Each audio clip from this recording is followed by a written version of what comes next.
Jim, est-ce que c'est vrai de dire que tu as disparu du paysage musical? Bien sûr, il faut le dire, ouais. Mais pourquoi? Oh, il faut dire que souvent, il y a des hauts et des bas. Et il faut l'accepter. Et Dieu nous a créés et c'est lui qui nous conduit. Mais c'est surtout que tu étais aux États-Unis pendant longtemps. Bien sûr, bien sûr. Mais maintenant, je suis revenu, je suis en Côte d'Ivoire. Pourquoi ça n'a pas marché là-bas? Il faut dire que les États-Unis, ce n'est pas chez moi. Je ne suis pas un Américain, je suis un Africain qui allait se chercher un peu là-bas.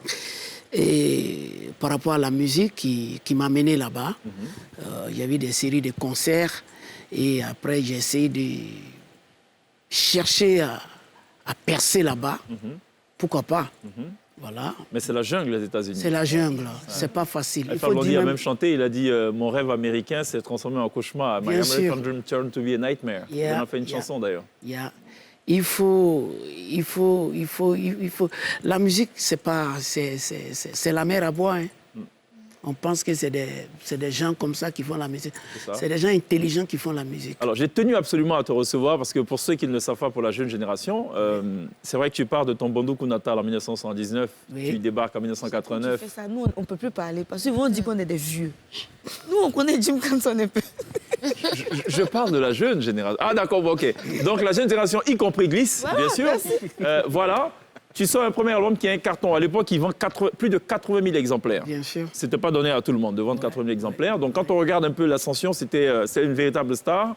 D'ailleurs, certains s'amusaient à dire Jim Kamson, dans son Bondoukou natal, même Alpha Blondy ne pouvait pas rivaliser avec lui. C'est ce qu'on disait d'ailleurs, parce que c'est une véritable star qui remplissait les stades là-bas et tout. Et quand on constate aujourd'hui l'absence de Jim Kamson, évidemment, on s'en inquiète et puis on se pose beaucoup de questions.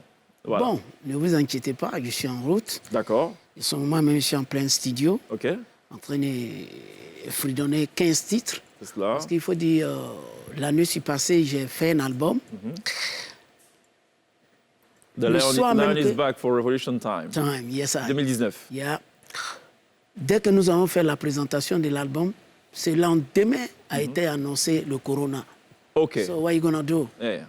Donc ça a pris un coup. Donc il fallait rentrer dans le labo pour pouvoir aussi fredonner et mélanger les sons maintenant. Donc en ce moment, bientôt, il sera fini. Mr. Music Man, qui est le prochain album qui est annoncé. Oui, Mr. Music Man. Je suis en train d'enregistrer ici en Côte d'Ivoire. Il faut dire que jusqu'entre le 10 et le 15, je vais en Allemagne pour masteriser, pour venir après le mois de Carême. Inch'Allah, on va le faire sortir. D'accord. Voilà. Alors, je ne sais pas si tu fais ce même constat. En comparaison des autres genres musicaux, le reggae est le seul genre musical en Côte d'Ivoire qui n'a pas vu sa population d'artistes grossir. C'est-à-dire que tout de suite, quand on dit qui sont les artistes reggae, c'est Alpha Blondy, c'est Tikenja, c'est Ismaël Isaac, c'est Jim Kamson, c'est Kajim, c'est Ahmed Farah, c'est Solo Diagunt, pas plus. Bon, il faut dire que la musique reggae, c'est une musique forte. Voilà, parce que c'est tout le monde qui peut faire la musique reggae. Et la musique reggae, il faut voler le temps. On vole le temps pour pouvoir le chanter. Il y a des musiciens qui sont là, ils le connaissent très bien. Mais après nous... Oui. Vous ne pas vieillir, voler le temps. Voilà, parce que c'est des choses, on ne dit pas comme ça, on vit ça. Il faut dire que la nouvelle génération qui sont là, moi, personnellement... Tu rajoutes Fadlalde à la liste. Oui. Et est-ce que tu ne t'inquiètes pas que, par exemple, dans 10 ans, enfin, pas dans 10 ans, après vous, qu'il n'y ait plus de chanteur reggae en Côte d'Ivoire? On a des petits frères qui sont en route, qui viennent. Parce qu'aujourd'hui, les artistes qui viennent après nous, je vois qu'il y a trop de plaisanteries dans les restaurants. Quand nous, on commençait, il n'y avait pas d'ordinateur, il n'y avait pas de boîte à rythme. C'est cela. Nous, on jouait en live. Le live. Bien sûr. Tu étais ça, Tangara, Spigoda, tout le monde. Voilà, mais maintenant, ils sont dans les petites maisonnettes où on programme les choses et puis les gens chantent. Ça veut dire qu'ils font des choses qui ne sont pas... Moi, j'étais à Accra, j'ai vu les Ghanéens qui étaient en train de jouer des lives où après, ils ont annoncé mes frères ivoiriens. Quand ils sont venus, j'ai vu comment ça s'est passé. J'étais pas content, mais il faut l'accepter. Parce que la musique... a évolué aussi. Bien sûr. On ne devient pas artiste, on est artiste. C'est vrai? Bien sûr. Donc ça ne se travaille pas? Non. Donc Arthur, par exemple, lui, il est foutu. Comment? Parce que lui n'est pas né artiste, donc s'il se lance dans la musique, ça ne va jamais marcher.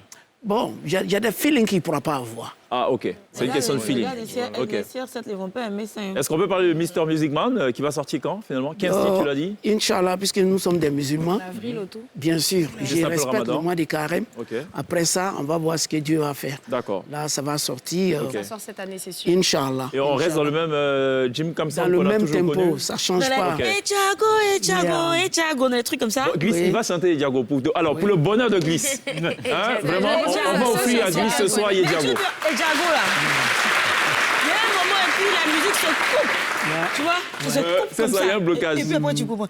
Et Thiago, et Thiago. Mais il n'y a pas ça dans Il est bien, il est bien, il est bien. Là, Ça a c'est été one le shot. premier album. C'est ça qui a marché. Oui, qui a marché très bien. Énormément. En ce moment, j'étais à la gare de Bondokou. Mhm. Tous les gars qui me voyaient à la gare, quand l'album est sorti, C'est ça, on dit, mais mon petit, c'est toi qui as fait ça. c'est ça. En ce moment, tu sais, j'avais des artistes à Bondokou, les vieux pères là. Mais j'étais le seul venu comme ça. Qui a sortir percé, des qui est arrivé, cassettes, qui a des conquis à Bien Abidjan sûr. et le reste Donc, du quand pays. mes parents Koulango viennent, tu sais que chez nous, là, nous, on est beaucoup. Hein. Il y a Agni, il y a Baoulé, il y a Lobby, il y a Abron. Koulango, il y a Malinké, qui est comme moi. Ouais. Voilà, donc quand mes parents là, viennent comme ça, là, ils prennent une cassette pour... C'est ça. On n'achetait Dans jamais sa une cassette. On achète pour la chambre. Oui, Pour le salon. la cuisine. Ouais. Donc quand ils viennent comme ça, il peut au moins 4 cassettes ça, qui me très fait bien. plaisir. Quoi. Écoute,